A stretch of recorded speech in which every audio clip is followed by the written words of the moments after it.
Google Pixel 3 XL leaked by Casemaker.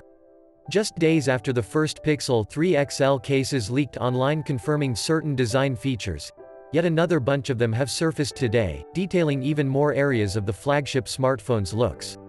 Starting over on the rear, one of the case renders confirms that the dual-tone rear panel, which has been present on every Pixel smartphone since the original series, will once again be making a return. However, in a move that will seemingly permit wireless charging support, the aluminum portion has been swapped out for a new frosted glass section that sits on top of the regular glass panel. Additionally, it appears the rear camera sensor is surrounded by a new accented silver strip.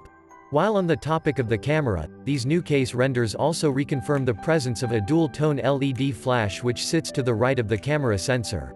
Moreover, the rear fingerprint scanner will also be making a return.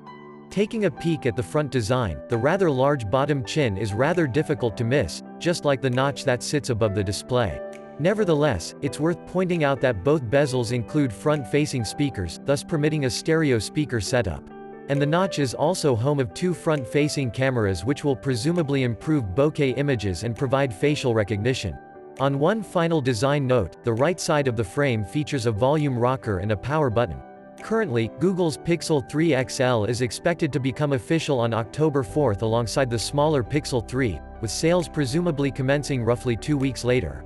Internally, both smartphones are expected to be identical, but on the external side of things, the smaller Pixel 3 is set to include a more traditional 18:9 display, rather than a notched equivalent like the larger offering. Don't forget to subscribe our channel for more updates in future. And also like and share this video.